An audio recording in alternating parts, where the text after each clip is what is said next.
Bonjour auditrices, bonjour auditeurs de la voix de la démocratie congolaise, la radio-télévision du peuple et d'expression libre qui émet depuis New York City avec votre frère de tout le temps. Vous imaginez bien, c'est John Kayembe. John Kayembe qui se donne toujours à parler de la République démocratique du Congo avec les Congolais qui sont au front, les Congolais qui sont sur terrain, les Congolais qui ne veulent pas lâcher et surtout ceux de la diaspora. Aujourd'hui, l'actualité, c'est de l'eau qui coule sur le pont, c'est-à-dire les élections entre la majorité présidentielle et l'opposition. Les violents ne semblent pas s'accorder. Beaucoup de membres de l'opposition sont passés sur cette radio pour dénoncer ce qui s'est passé au Congo qu'on appelle hold-up électoral.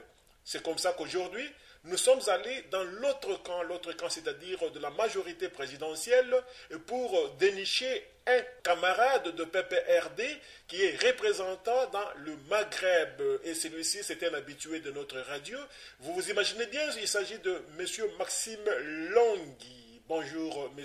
Maxime Longui. Bonjour, M. Kayembe.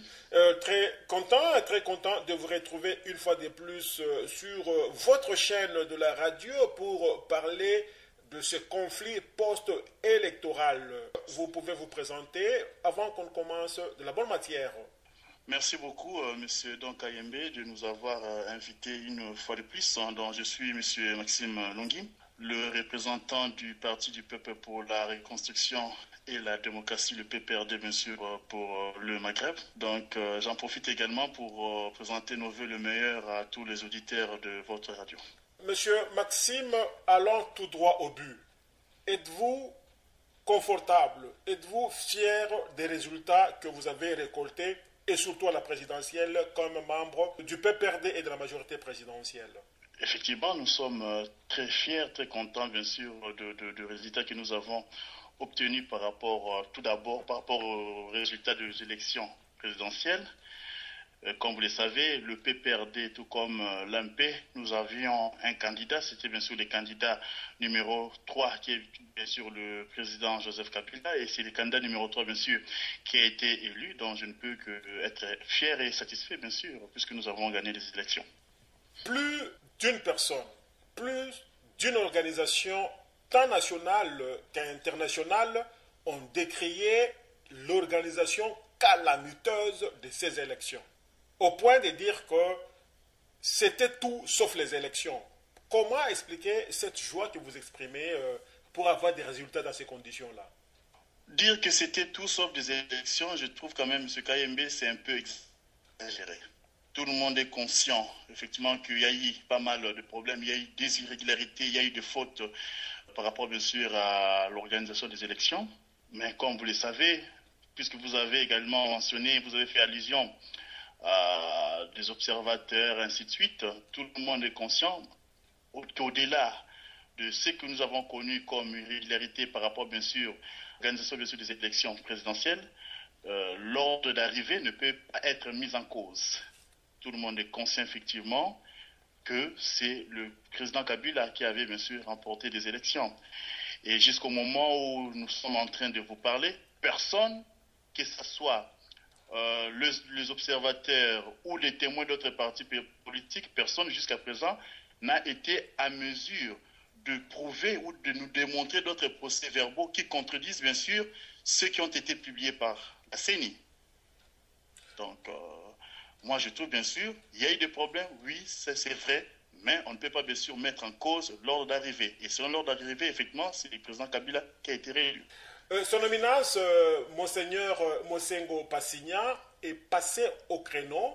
Il dit « Vaut mieux que je meure pour défendre la vérité que faire mourir la vérité. » Il a dit les élections ou les résultats des élections annoncés par le pasteur Ngoï Mulunda ne sont ni véridiques ni justes. Comment réagir? Monsieur Kayembe, l'archevêque de Kinshasa, je tiens d'abord à vous rappeler que je suis catholique, donc je n'ai rien contre. Il n'est pas archevêque, plutôt le cardinal. Pas archevêque. Le cardinal Laurent Monsengo Passigna. Mais le cardinal, c'est aussi un citoyen congolais, comme vous, comme moi. Le cardinal aussi peut avoir une position, peut avoir une partie prise. C'est tout à fait logique. Le cardinal peut avoir aussi des sentiments. Mais à ce que je sache, et vous ne me direz pas le contraire, M. Kayembe, l'archevêché de Kinshasa n'avait pas déployé deux observateurs. C'était la SENCO, c'est-à-dire l'épiscopat national, qui avait déployé au moins 30 000 observateurs sur les 63 000 bureaux de vote qui comptaient par rapport bien sûr à l'organisation des élections chez nous au Congo. Alors, sur les 30 000 observateurs qui ont été déployés par la SENCO, selon bien sûr le communiqué qui a été publié bien sûr par la SENCO, sur les 30 000, il y avait deux témoins, deux observateurs de l'épiscopat national dans le bureau de vote, puisqu'il n'y en avait que 30 000. Si nous devons prendre bien sûr deux par bureau de vote, c'est-à-dire l'Église catholique a été témoin d'au moins 15 000 bureaux de vote sur les 63 000 bureaux de vote bien sûr, qui ont été choisis bien sûr par la CENI par rapport bien sûr aux élections. Alors, la déclaration du cardinal, comme vous l'avez pu le suivre, n'a pas été suivie par l'épiscopat national. J'aurais été d'accord avec le cardinal Monsengo si, bien sûr, il pouvait nous démontrer. C'est une question de preuve une fois de plus.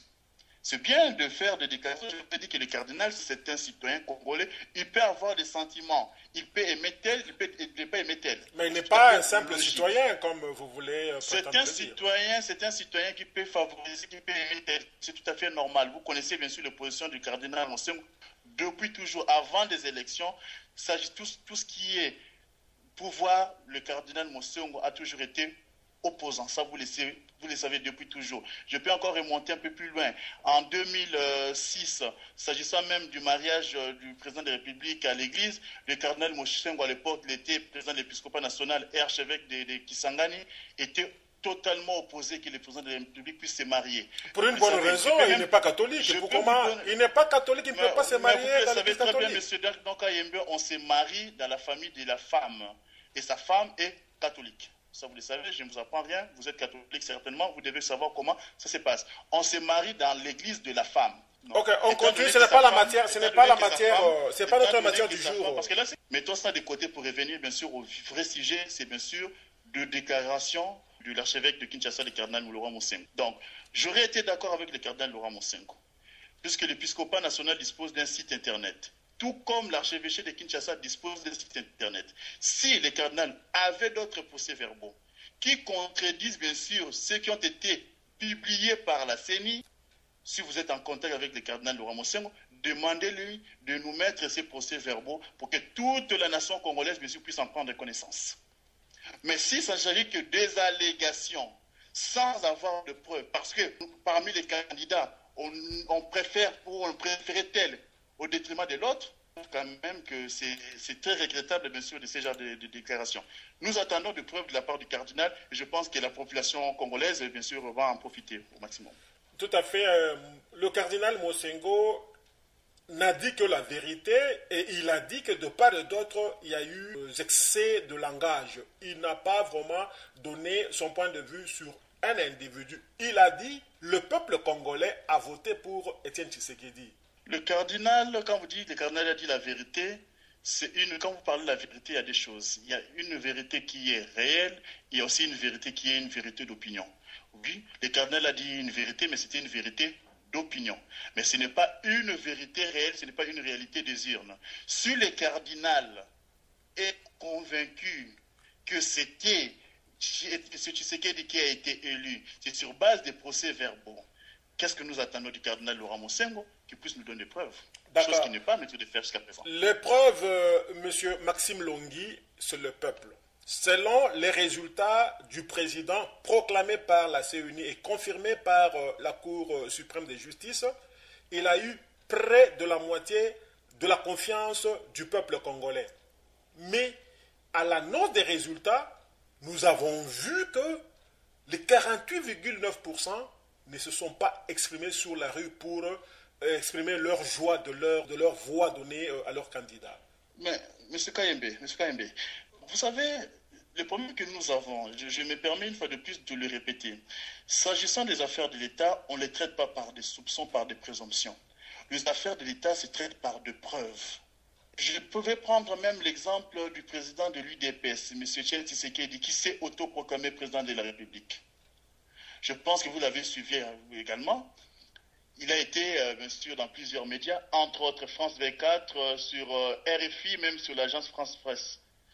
Comment expliquer quelqu'un qui dit qu'il a remporté des élections sur 3 médias différents, il donnait 3 résultats différents? Ça, c'est pas le cas. Parlons de l'expression. Non, écoutez, soyons sérieux. On ne fait pas un débat, c'est une interview. Vous avez posé une question à laquelle je suis en train de vous répondre. Non, allons au peuple. L'expression de la population, c'est de quoi je parle?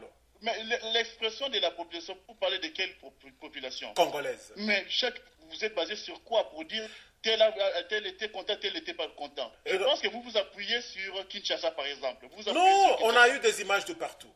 Mais de partout, et au Katanga, oui. partout ailleurs, on n'a pas fêté la victoire du président de la République. Pas avec engouement. Vous trouvez ça logique? Pas avec engouement. Pas même lui-même, il n'était pas content. Il ne l'a pas exprimé lui-même. Mais M. Kayembe, il ne va pas être content pendant qu'il a battu campagne pour être réélu, il ne va pas être content. Il n'a pas exprimé, puisque quand quelqu'un est élu, il passe devant la population. Écoute, Maxime, nous parlons à l'audience, donc si nous parlons tous à la fois, il y a brouhaha et les gens ne nous comprennent pas.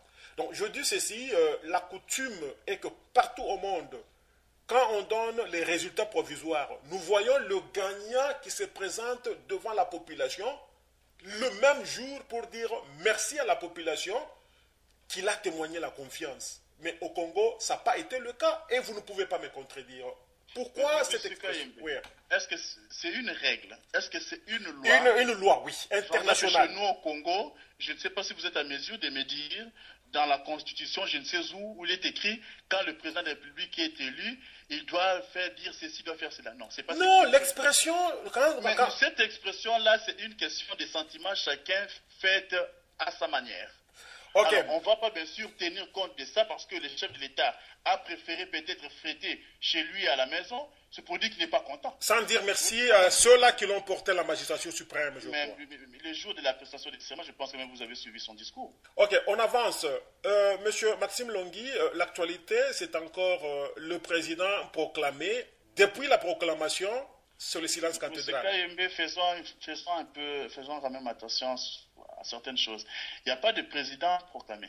Je pense qu'il y a un président qui a été élu et c'est celui-là qui est le président de la République.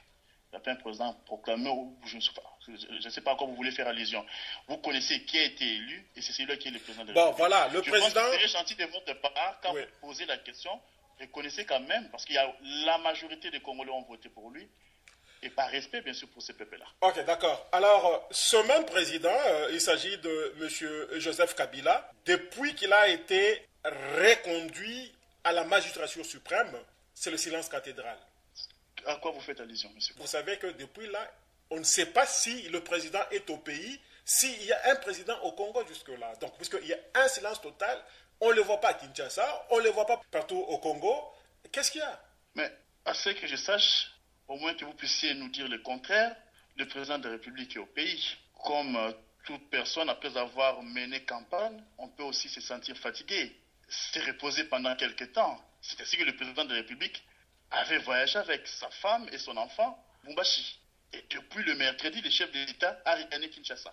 Alors, quand vous parlez de silence total, mais silence par rapport à quoi? Le président de la République... Par rapport à ses fonctions. Par rapport à ses fonctions. Mais il continue à travailler. Il continue à travailler. Quand vous ne voyez pas le président de la République à la télévision, ça veut dire qu'il n'a pas travaillé. Ou il ne travaille pas. Il continue à assumer bien sûr ses prérogatives. Si le président de la République était indisponible, vous connaissez la Constitution, il allait céder son pouvoir à quelqu'un d'autre. À l'occurrence, bien sûr, au président du Sénat.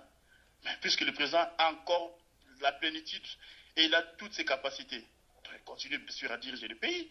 Mais ce n'est pas seulement envoyer le président de la République à la télévision pour être sûr que le président est en train de diriger.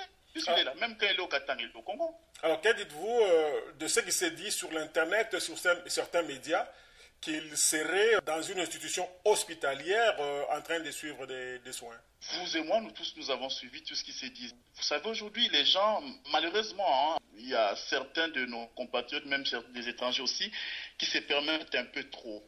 On écrit quelque chose dénoué de tout fondement. Après, le lendemain, vous voyez effectivement que ce n'était pas ça. on ne présente même pas des excuses. C'est mercredi, j'ai pris connaissance un site internet que soi-disant, le chef de l'État était dans un centre ou dans un hôpital neurochirurgical en Allemagne. Et curieusement, pendant que ce site le voyait en Allemagne, le chef de l'État était à Kinshasa. Les Kinois le voyaient à Kinshasa. Alors, vous n'êtes pas en train de me dire que le chef de l'État maintenant se dédouble. Peut-être d'un côté en Allemagne dans un hôpital et de l'autre côté on le voit à Kinshasa en train de marcher. Mais officiellement, personne ne l'a vu. C'est les gens qui disent on l'a vu au volant. Mais officiellement, quand un président revient à Kinshasa, on sent le retour du président, même si ce n'est pas public, mais on sent que le président est de retour. Mais apparemment, il n'y a rien de cela, M. Maxime Longhi. Monsieur Kayembe, si vous avez lu la presse depuis lundi ou mardi, on a annoncé le retour du chef de l'État. Mais on ne l'a pas vu. À Kinshasa. On l'a vu le mercredi. On l'a vu, le chef de l'État est rentré par l'aéroport d'Ndjili. Ok, d'accord. Alors, on évolue... On l'a vu sur le boulevard, sur l'avenue 24 novembre, en train de conduire seul. Ça veut dire quoi? C'est-à-dire, ce ne sont pas les choses qui sont... Les gens veulent créer une tension. Après avoir... Parce qu'il y avait pas mal de personnes qui nous avaient promis qu'ils allaient faire du Congo la Côte d'Ivoire ou la Libye. Après avoir échoué, maintenant on cherche d'autres moyens pour bien sûr créer encore des tensions pour que la population se sente en insécurité, créer carrément des histoires. C'est ça le problème. Le chef de l'État est bel et bien là. N'en déplaise à certaines personnes, le chef de l'État est en très bonne santé. Parlons encore et toujours des élections, M. Maxime Longhi, cette fois-ci des élections à la députation. Encore une fois, et les gens de l'opposition et les gens de la majorité, ils ont dit qu'il n'en était rien d'élection, c'était un cafouillage de fond en comble. Votre réaction? Vous savez, chacun émet son avis en fonction d'un côté de ses intérêts. Vous trouvez quelqu'un qui a été candidat quelque part parce qu'il a été battu, il y a eu tricherie. Mais c'est lui qui gagne, non, tout s'est bien passé. C'est ça le problème, c'est-à-dire on essaie de donner nos avis, on essaie de réagir en fonction du sentiment, en fonction de nos intérêts. Tout le monde est conscient effectivement que la CENI a connu des difficultés. Il y a eu pas mal de problèmes. C'est dans ce cadre, monsieur, que la CENI avait suspendu un moment la publication de résultats pour envoyer des gens sur place dans des bureaux où les problèmes ont été signalés. Je pense quand même que vous avez pu suivre le jeudi, la nuit du jeudi au vendredi, le bureau de la CENI qui a fait les rapports par rapport, bien sûr, à la mission qui a été bien sûr confiée à certains membres de la CENI pour essayer effectivement de vérifier tout ce qu'il y avait comme problème dans certains bureaux de vote. Ce qui a amené bien sûr à la CENI carrément de pouvoir annuler des élections dans certains bureaux de vote et également traduire certaines personnes en justice. Donc moi je pense que l'essentiel a été fait où la CENI fournit des grands efforts pour bien sûr pour nous apporter un résultat qui reflète réellement la volonté de la population. Donc, n'eût été ça, au moment où je vous parle, peut-être on allait connaître le nom de tous les députés qui ont été élus, mais si jusque-là, ce n'est pas encore fait, c'est parce que la CENI continue à travailler. Et toute personne, bien sûr, qui, entre guillemets, parce qu'il faut toujours continuer, il faut parler au conditionnel, parce qu'on accuse certaines personnes jusque-là, il faut laisser, bien sûr, à la justice, bien sûr, de faire son travail, mais au moins, nous pouvons quand même saluer les efforts de la CENI, qui bien sûr essaie bien sûr de nous apporter quand même un résultat au moins fiable, malgré ce que nous avons connu comme problème, bien sûr. Vous faire voir que ces élections, ou bien la population en avait assez avec le PPRD et sa suite. Vous aviez plus de 100 places au Parlement la fois passée, c'est-à-dire 111 députés en 2006. Et aujourd'hui, nous ne voyons que vous n'avez qu'une cinquantaine. Et que ça ne traduit pas le vote sanction du peuple qui ne veut pas de PPRD de sa majorité. Vous savez, ce qui est, passez-moi l'expression, M. Kayembe, ce qui est marrant dans tout ça, d'un côté, on accuse le PPRD de vouloir tricher, de l'autre, on observe quand même que le PPRD a obtenu moins de sièges qu'en 2006. Alors, donc, on nous accuse de tricher pour que nous ayons moins de sièges. Ce qui est vraiment contradictoire. Non, est-ce que attendez, avant que vous continuiez. C'est la première observation. Avant que vous continuiez, excusez-moi. Est-ce que vous ne voyez pas que cette réduction de voix est liée à la vigilance citoyenne du peuple congolais? C'est pourquoi on n'a pas pu tricher pour atteindre le 110. Ça n'a rien à voir, ça n'a rien à voir avec ça. Ça n'a rien à voir avec ça. Je pense que le peuple est souverain. Il faut quand même dire une chose. 2006, ce n'est pas 2011. Il y a eu d'autres partis politiques qui ont été créés. Et parmi les partis qui ont été créés, il y a d'autres qui étaient avec nous en 2006, qui sont maintenant dans l'opposition. Il y a d'autres qui étaient avec nous, bien sûr, en 2006, mais qui ne sont plus du PPRD, qui ont créé carrément d'autres partis politiques. C'est tout à fait normal. Je peux vous prendre, par exemple, les cas d'un parti qui s'appelle le PPPD. La plupart des animateurs de ces partis étaient avec nous, au PPRD. Ils ont créé un autre parti politique, mais c'est toujours un parti de la majorité présidentielle. Donc ça veut dire que tout ça, quand vous voyez tout ça, c'est tout à fait normal que le PPRD puisse entre guillemets, ne pas faire mieux qu'en 2006. Mais moi, je vous dis sincèrement, M. Kayembe, nous devons bien sûr en tirer une leçon. Parce que malgré tout ce que nous avons connu comme problème interne au sein du parti, mon souhait, et c'est le souhait bien sûr de tous les cadres du parti, c'était bien sûr de faire mieux qu'en 2006. En 2006, on avait 111 sièges. J'aurais voulu, ne fût-ce que si on pouvait peut-être régresser, au moins que ça soit peut-être des 11 sièges. Par rapport à tout ce qui vient de se passer, oui, c'est tout à fait normal. Il faut être bien sûr honnête, nous devons bien sûr en tirer des conclusions. À qui la faute? À qui la faute? Ce n'est pas la question de savoir à qui la faute. Moi, je pense plutôt qu'il s'agit d'une question de réalité sur le terrain. Les données ont tellement changé. Je peux vous prendre un cas, quelqu'un qui avait voté pour député tel, qui était du PPRD à l'époque, mais cette population a toujours aimé ces députés. Et ces députés n'est plus du PPRD. Il crée un autre parti politique. La même population va voter toujours le même candidat. C'est un siège de moins pour nous. C'est tout à fait normal. Donc ce n'est pas une question de qui a fait quoi, qui a fait ceci. Ce n'est pas une question de faute. C'est la réalité du terrain. Malheureusement. La réalité du terrain, c'est aussi la force avec une démonstration inégalée et inégalable de la diaspora congolaise qui est sur le terrain pour le moment pour exprimer le ras-le-bol et parler sincèrement de la récupération du Congo par les Congolais. Et ils le font en nationalisme patriote. Quelle est votre réaction? Quand vous parlez de la diaspora, M. Kayembe, je tiens à vous dire que je ne suis pas au Congo, je suis à l'étranger. Oui, vous voyez la diaspora en ébullition. Je suis de la diaspora, mais je ne partage pas cette lecture de choses. Récupérer les pays entre les mains de qui? Le pays nous a toujours appartenu. Maintenant, quand on parle de récupérer, auprès de qui? Monsieur Maxime, citez-moi un pays au monde qui est assiégé par l'ONU avec plus de 17 000 personnes et dont les dirigeants ils sont toujours au four et au moulin dans tous les problèmes politiques, sociaux et économiques du pays. Citez-moi un. Mais, M. Kayembe, le problème, ce n'est pas pour vous donner un exemple et vous citer un pays, ce n'est pas ça le problème. Nous avons connu une guerre. De même que je pourrais également vous demander, vous pouvez me donner l'exemple, par exemple, d'une guerre qu'on peut comparer avec celle que nous avons connue. Nous, ce n'était pas une guerre ou ce n'était pas une crise, un conflit congolais. C'était devenu carrément une crise régionale. Pour preuve, il y avait au moins 11 pays impliqués dans cette crise. Ça fait plus de 10 ans. C'est par rapport, bien sûr, à l'ampleur du problème que l'ONU, bien sûr, devait bien sûr mettre à la disposition du Congo les moyens pour bien sûr établir la paix. Donc, amener les gens qui commencent à diriger. Par rapport à la réalité. Ce sont eux qui dirigent le pays, dit-on. Non, non. Pas, comment ça? À ce que je sais, ce n'est pas l'ONU qui dirige le Congo. Nous ne sommes pas sous tutelle.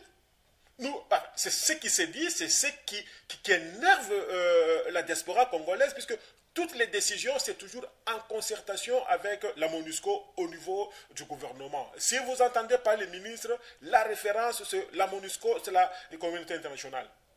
Mais, M. Kayembe, je peux vous rassurer, ce n'est pas une fierté pour un Congolais, de la majorité ou de l'opposition, de voir effectivement ces forces étrangères chez nous. Pour preuve, le chef de l'État, à plusieurs reprises, a formulé la demande auprès du Conseil de sécurité des Nations Unies pour commencer d'abord à réduire et penser également au retrait total des troupes étrangères chez nous. Parce que nous considérons effectivement que ça porte atteinte à notre souveraineté. Donc, être de l'opposition, être de la majorité, c'est quelque chose, personne ne peut en être fier. Mais effectivement, nous sommes devant un problème. La MONUSCO que nous avons, maintenant c'est la MONUSCO, il y a de cela quelques années c'était la MONUC. Si ça a changé de nom, effectivement, c'est par rapport à l'évolution sur le terrain. Et on a quand même un moment, je pense que vous avez suivi quand même les informations, on a commencé par retirer quand même certains casques bleus. Donc notre souhait, bien sûr, est que d'ici la fin de l'année ou d'ici les prochaines élections sur 2016, qu'il n'ait plus un seul casque bleu au Congo. Ça nous ferait un grand plaisir, M. Kaye. Je peux vous rassurer. Est-ce que vous n'êtes pas fier des actions de la diaspora congolaise pour cette récupération du... Mais quelle action, M. Kayembe? Nous tous, nous parlons de la même chose. Mais il ne s'agit pas de faire des histoires qui n'ont rien à voir avec les réalités ou les vrais problèmes. En attaquant les gens ou en agressant les gens, ce n'est pas la solution à ce que nous avons comme problème au pays. Ce n'est pas parce que vous avez agressé ou on a attaqué tel que directement l'ONU décide de retirer le casque bleu au Congo. Ça n'a rien à voir. C'est vraiment donc donner une réponse à une question qui n'a rien à voir avec le problème qui a été soulevé. Donc c'est vraiment totalement contradictoire. Moi, je pense que ce que nous attendons de la diaspora, puisque moi également j'en fais partie, c'est effectivement de pouvoir coordonner nos efforts pour que nous puissions apporter, bien sûr, un réel soutien pour le développement de notre pays, pour la reconstruction de notre pays. Voilà le vrai problème. Mais ce n'est pas en agressant, en insultant, en faisant ceci, que nous allons bien sûr trouver de solution à tout ce que nous avons comme problème au Congo. Je ne m'inscris pas dans cette logique, M. Kayembe. Tout à fait, mais le plus grand problème de la diaspora, ils accusent le président Kabila de ne pas être un Congolais. Ils disent que nous voulons d'abord qu'il y ait un Congolais pour que maintenant tout s'arrange. M. Kayembe, Joseph Kabila est devenu étranger, c'était juste après avoir été désigné président pour assumer d'abord l'intérim ou l'autorité de transition. C'est à ce moment-là que Joseph Kabila est devenu étranger. Mais nous qui avons connu le président Kabila, comme pas mal de Congolais qui étaient sur place au pays depuis plusieurs années, ont connu Joseph Kabila en tant que le fils du président Laurent Désiré Kabila. Il était chef d'état-major général adjoint des forces armées et chef d'état-major général des forces terrestres également. Et à cette époque, il était congolais. Mais il est devenu étranger en 2003 et en 2006 et même cette année en 2011. Vous voulez vraiment que je puisse commenter ce genre de choses, M. Kayembe? Pas commenter, mais donner votre lecture des faits. Puisque c'est ce qu'eux disent. Alors, vous mais ce que je peux dire, c'est parce qu'on ne retrouve rien, on ne sait pas. Vous savez, il faut avoir des éléments. On ne sait pas l'attaquer par rapport à son bilan. Oui, non, ce que les gens disent, c'est ceci. Obama a été acculé de la même manière. En fin de compte, il a exhibé son attestation de naissance ou son certificat de naissance. Alors, pourquoi le président congolais ne fera pas autant? J'aurais été d'accord avec ces gens à l'époque du maréchal Mobutu, quand il était traité des Centrafricains, qu'ils fassent la même pression. Non, comparaison n'est pas raison. Quand on est président, chez nous, quand on est président de la République, on est étranger. Les jours qu'on n'y est plus, on redevient congolais. Laissez à Joseph Kabila de finir son mandat. En 2016, Joseph Kabila redeviendra congolais. Est-ce qu'il peut présenter un document officiel? Mais parce que ce n'est pas un débat, ce n'est même pas ça le vrai problème. Toutes ces personnes qui parlent de sa nationalité, ces personnes-là savent, elles sont conscientes effectivement que c'est une histoire montée de toutes pièces. Et c'est bien sûr c'est vraiment un réel souci de pouvoir déstabiliser, faire du mal, nuire à quelqu'un, parce qu'on ne sait pas quoi lui reprocher par rapport bien sûr à son bilan, on préfère bien s'attaquer à d'autres choses. Maxime, je ne pense pas que ceci soit un problème seulement congolais. On a vécu cette tension ici aux États-Unis et aussi en Zambie avec le feu président Chiluba. Il a été acculé, le problème était amené jusqu'au niveau de la Cour suprême. Et c'était un sérieux problème qu'on a suivi en justice, au point où Chiluba aussi a démontré, en exhibant son certificat de naissance, en démontrant ses études qu'il avait fait pour la province de la Zambie. Donc tout ça, ça a été suivi. Mais pourquoi chez nous, on veut en faire un tabou que les gens ne peuvent pas poser la question là-dessus? On n'en fait pas un tabou. Pourquoi on va en faire un tabou? Puisque tout le monde connaît la réalité depuis toujours. La réalité, parce que je dis, il faut les documents officiels. C'est une volonté, oui, monsieur Kayembe, oui. C'est parce que je disais, c'est une volonté manifeste de nuire à quelqu'un. on ne sait pas quoi lui reprocher sur le plan politique. On veut maintenant s'attaquer à d'autres choses, tout en sachant effectivement que c'est de la manipulation. Monsieur Kayembe, on s'est connus, vous et moi, depuis 2006. J'aimerais quand même vous rappeler une histoire. En 2006, j'ai été reçu, c'est toujours par vos amis de la diaspora également, une radio qui aime également, je préfère taire les noms. Vous m'avez reçu avec l'ancien conseiller juridique de l'APARECO, je préfère également taire son nom, qui racontait ce genre de choses. Je lui ai posé une question. Je lui ai dit, monsieur, savez-vous que M. Joseph Kabila a une sœur jumelle? Il dit non. Non, il n'a pas de sœur jumelle, il est seul, il a été adopté, il avait 4 mois, ainsi de suite. Moi, j'ai dit, mais faites vos enquêtes, il a une sœur jumelle. Je dis, quand vous montez vos scénarios, donnez-vous la peine de le faire convenablement. Quand vous les montrez aux gens, les gens pourront facilement croire. Mais quand vous faites ce genre de scénario avec beaucoup d'erreurs, on devient ridicule par la suite. Aujourd'hui, tout le monde sait que Joseph Kabila a une sœur jumelle, que Joseph Kabila a aussi des frères et sœurs. Alors, on nous disait en 2006 que Joseph Kabila a été adopté à l'âge de 4 mois. Mais Joseph Kabila a des sœurs.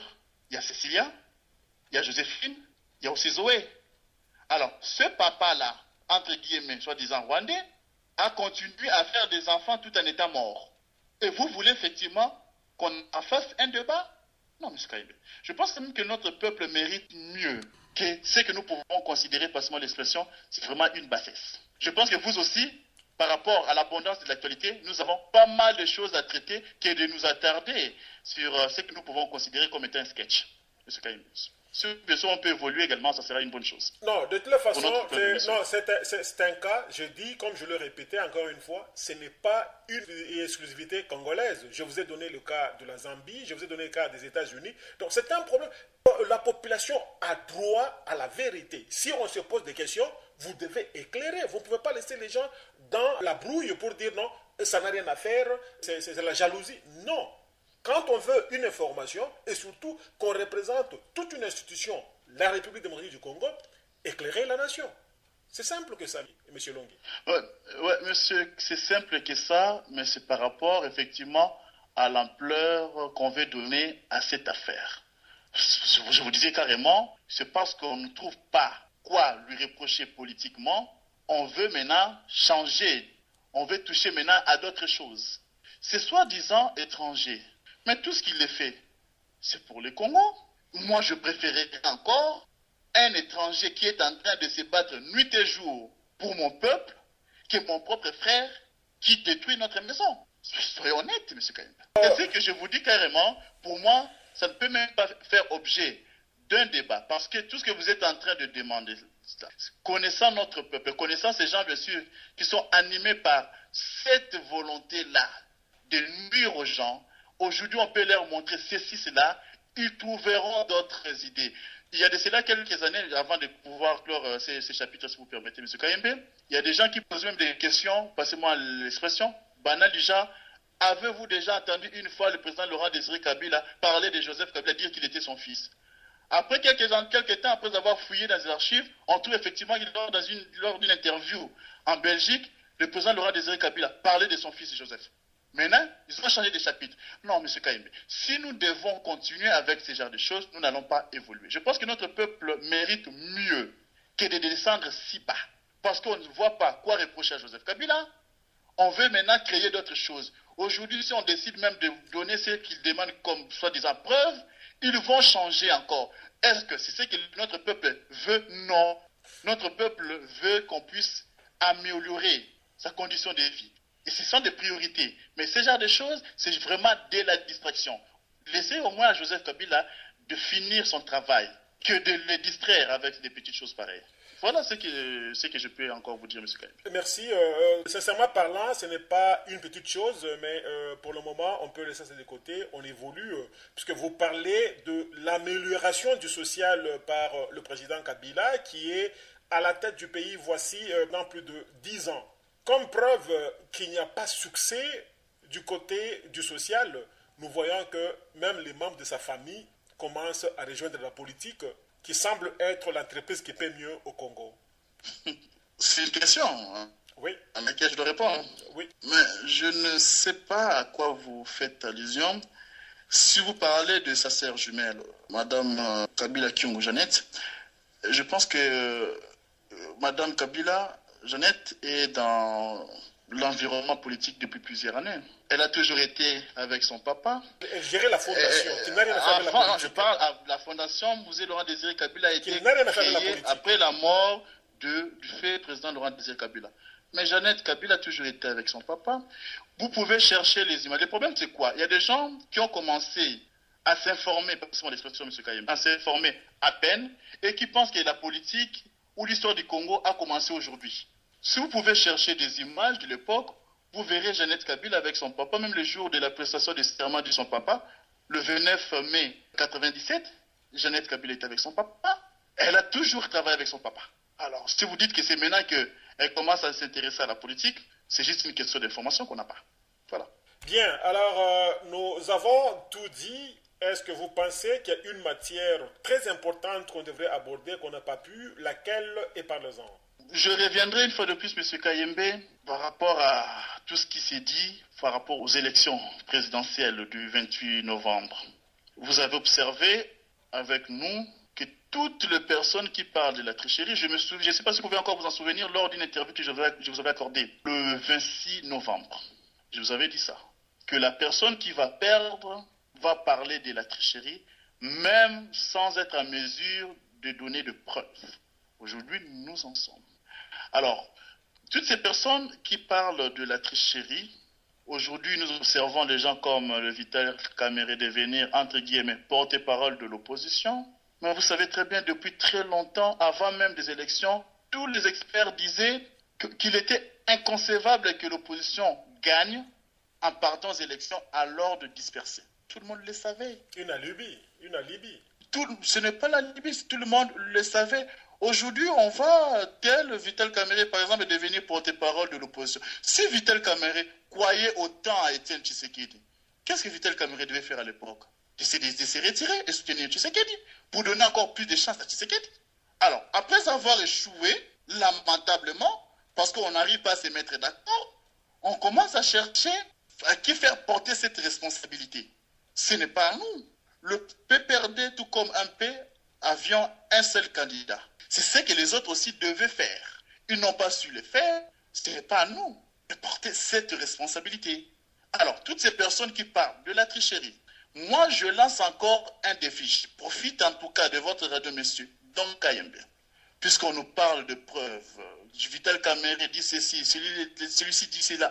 Ce que je demanderai à ses compatriotes, s'ils disposent d'autres procès-verbaux qui contredisent qui contredisent le résultat qui ont été publiés par la CENI, je demanderai à M. Kamerhe qui dispose d'un site internet, par exemple, de pouvoir nous les montrer. Ou encore à l'UDPS qui dispose aussi d'un site internet, de pouvoir nous montrer. Je pense que le peuple congolais sera très content de voir sur le site de l'UDPS tous les procès-verbaux affichés. Chacun peut prendre sa calculatrice et commencer à calculer et voir effectivement que c'était tel qui avait gagné, c'était pas tel. Mais si on continue seulement de parler tricherie, donner les preuves, il n'y en a pas. Parce que le peuple n'a pas fêté, le peuple n'a pas fait cela. Non, on ne traite pas les affaires. On ne peut pas traiter quand même les affaires de l'État avec cette simplicité. Ce n'est pas sérieux, M. Kayembe. M. Longui, jeudi, j'ai lu le condensé du rapport des Américains, les 4 Américains qui étaient partis à Kinshasa comme experts pour voir dans quelle mesure ils pouvaient aider la CENI à améliorer dans son travail. Ces derniers ont dit qu'il y a une opacité indescriptible, il y a une confusion confuse à telle enseigne que même le recomptage, même la crédibilité de ce que vous appelez les PV, c'est à mettre en doute. Donc, il y a impossibilité de faire quoi que ce soit. Et moi d'ajouter, l'unique façon de rendre tout crédible et clair, c'est de commencer les élections à tous les niveaux. Monsieur Kayembe, je ne partage pas votre point de vue pour la plus simple raison que, tout en concédant la déclaration faite par des observateurs venus des États-Unis, je tiens à vous préciser une chose. Peut-être, selon eux, c'est difficile de raconter ainsi de suite. C'est possible. Je peux même encore, je peux bien sûr leur concéder cela. Mais le problème, c'est quoi? Il y a une chose importante quand même à ne pas oublier. De un, la composition du bureau de la CENI. De deux, la loi électorale prévoyait à ce que chaque candidat ait un témoin dans chaque bureau de vote. Si, parce qu'à ce que je sache, ces observateurs qui sont venus des États-Unis se sont appuyés sur des procès-verbaux à la disposition de la CENI et non pas sur les procès-verbaux à la disposition de témoins des partis politiques. Puisqu'il y avait 63 000 bureaux de vote, on considère qu'au moment où je suis en train de vous parler, M. Kayembe, l'UDPS doit disposer de 63 000 procès-verbaux. Alors, sur ces bases de ces procès-verbaux, que nous pouvons bien sûr refaire nos calculs, puisque vous parlez de refaire les calculs. C'est effectivement sur base de cela que Tshisekedi a dit qu'il a eu 54%. Ils n'ont rien, ils n'ont pas de preuves. Parce que s'ils en avaient, M. Kayembe, vous le savez avec moi, que si M. Tshisekedi ou M. Kamere, ainsi de suite, si ces compatriotes disposaient de procès-verbaux qui contredisaient le résultat qui ont été publiés par la CENI, je ne vois pas pourquoi M. Kamere ne peut pas instruire le responsable de son site internet de pouvoir les insérer pour permettre au peuple congolais de les voir. On ne demande pas de PV de la CENI, on demande des procès-verbaux de témoins. Parce que Kamere avait au moins 63 000 témoins. Tshisekedi avait 63 000 témoins, comme Kabila avait 63 000 témoins. Montrez-nous les procès-verbaux à la disposition, ou à la disposition de Tshisekedi, à la disposition de Kamere, qui contredisent les résultats qui ont été publiés.